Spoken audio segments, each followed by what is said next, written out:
Train आगरे की तरफ दौड़े जा रही थी। एक लगभग 13 या 14 साल का लड़का अखबार बिछाकर फर्श पर लेटा हुआ था। वो एक टूर्नामेंट खेलने जा रहा था। रात में ठंड से बचने के लिए लड़के ने pad, chest guard, thigh guard पहना हुआ था। आगरा क्रिकेट टूर्नामेंट खेलने जा रहे 12-15 साल के और भी बच्चे उस ट्रेन में सवार थे। लड़के को महसूस हुआ कि उसकी छाती पर कोई बैठा है। जब उसने आंखें खोली तो देखा कि उसके हाथ बंधे हुए हैं और एक मोटा बच्चा उसकी छाती पर बैठकर उसके चेहरे पर पेशाब कर रहा है। काफी मशक्कत के बाद लड़के ने उसे घूंसा मारा और स्टेशन पर रुकी ट्रेन से नीचे गिरा दिया। ये कहानी है भारत के स्टार बल्लेबाज सुरेश रैना की। रैना ने ऐसी घटनाओं की वजह से हॉस्टल छोड़ घर वापस जाने के बारे में भी सोचा था। आज मैं आपको ऐसी घटनाओं के बारे में बताने जा रहा हूं जिनको जीने के बाद रैना भारत के एक सर्वोत्तम खिलाड़ी बने। दरअसल रैना अपने कोच के चहेते थे। इसी वजह से उनके हॉस्टल के कुछ एथलीट उनसे जलते थे। कई बार दूध की बाल्टी में घास डाल दिया जाता था। ठंडी रात में 3 बजे ठंडा पानी डाल दिया जाता था। रैना का कहना है कि वो दूध को चुन्नी से छानकर पीते थे।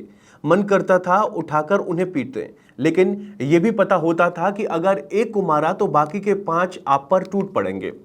एक बार रैना को हॉकी स्टिक से भी पीटा गया था। रैना बताते हैं कि एक साथी को तो इतना पीटा गया कि वो कोमा जैसी स्थिति में पहुंच गया।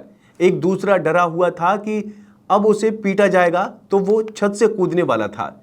मेरे एक दोस्त नीरज और मैंने मिलकर उसे रोका। हमने उसे बोला कि क्या कर रहा है तू, सबको मरवा देगा, सब कुछ बंद हो जाएगा। उसके बाद पुलिस वाले रात में गश्त करने लगे। प्रतापगढ़, रायबरेली, गोरखपुर और आजमगढ़ से आने वाले एथलीट अपने साथ रिवॉल्वर रखकर सोते थे। रैना एक बार मेरठ की ओर ट्रक से कहीं जा रहे थे।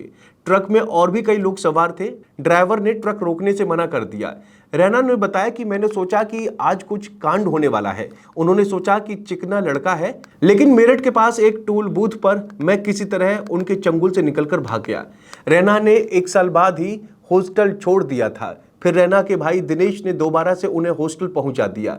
हॉस्टल प्रशासन ने उनके भाई को सुरक्षा की पूरी गारंटी दी। रैना दोबारा से हॉस्टल पहुंचे तो उन्होंने अपने गुस्से का इस्तेमाल अपने क्रिकेट प्रदर्शन को सुधारने में किया। रैना बताते हैं कि मेरे पास ज्यादा रुपए नहीं होते थे। पापा की ओर से 200 रुपए का मनी ऑर्डर आता था। हम लोग उससे ही समोसा और बिस्किट खाते थे। वो मेरे दिन बहुत मुश्किल भरे थे, लेकिन धीरे धीरे लोगों का ध्यान मेरे खेल की ओर जाने लगा। जब हम लोग गाँव में क्रिकेट खेलने जाते थे तो हर कोई मुझे अपनी टीम में शामिल करना चाहता था। मुझे 4-5 छक्के मारने के 200 रुपए मिलते थे। मैंने उन रुपयों से स्पाइस शूज खरीदे थे। बाद में एयर इंडिया की तरफ से खेलने के लिए रैना के पास ऑफर आया। रैना का कहना है कि इस मौके ने मेरी जिंदगी बदल दी। अगर मैं यूपी में रहता तो छोटी मोटी गेम खेलकर खत्म हो जाता। 1999 में मुझे एयर इंडिया की तरफ से 10,000 रुपए की स्कॉलरशिप मिली। मैंने 8,000 रुपए अपने परिवार को भेज दिए। घर पर कॉल करने के लिए एक कॉल के 4 रुपए लगते थे। ऐसे में 2 मिनट से ज्यादा बात नहीं करता था। इन सब घटनाओं की वजह से मुझे पैसों की कीमत समझ में आ गई। साल 2003 में रैना इंग्लैंड क्लब क्रिकेट खेलने गए। वहां उन्हें एक सप्ताह क्रिकेट खेलने के 250 पाउंड मिले। बाद में रैना ने साल 2005 में पहली बार भारत की टीम के लिए वनडे मैच खेला। रैना बताते हैं कि सीरीज से पहले कैंप में महेंद्र सिंह धोनी के साथ रूम शेयर किया था। रैना जमीन पर सोते थे क्योंकि वो बेड यूज नहीं करते थे। धोनी भी जल्द ही उनके साथ नीचे सोने लगे। रैना बताते हैं कि धोनी ने उनके पास आकर कहा कि उन्हें भी बेड पर सोने की आदत नहीं है। एक तरफ धोनी और दूसरी तरफ मैं सोया हुआ था और नीरज पटेल बेड पर पसरे हुए थे।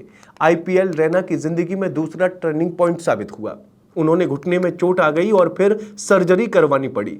रैना का कहना है कि यह मेरे लिए मुश्किल भरा दौर था। मैं डर रहा था कि मेरा करियर खत्म हो गया। उस वक्त मुझे मेरे घर के लोन के 80 लाख रुपए चुकाने थे, लेकिन मैं दोबारा से क्रिकेट खेलने लगा। यानी ये कह सकते हैं कि सुरेश रैना ने जो अपनी जिंदगी में अचीव किया है उसके पीछे उनकी कड़ी मेहनत और लगन है। उम्मीद है जानकारी पसंद आई होगी।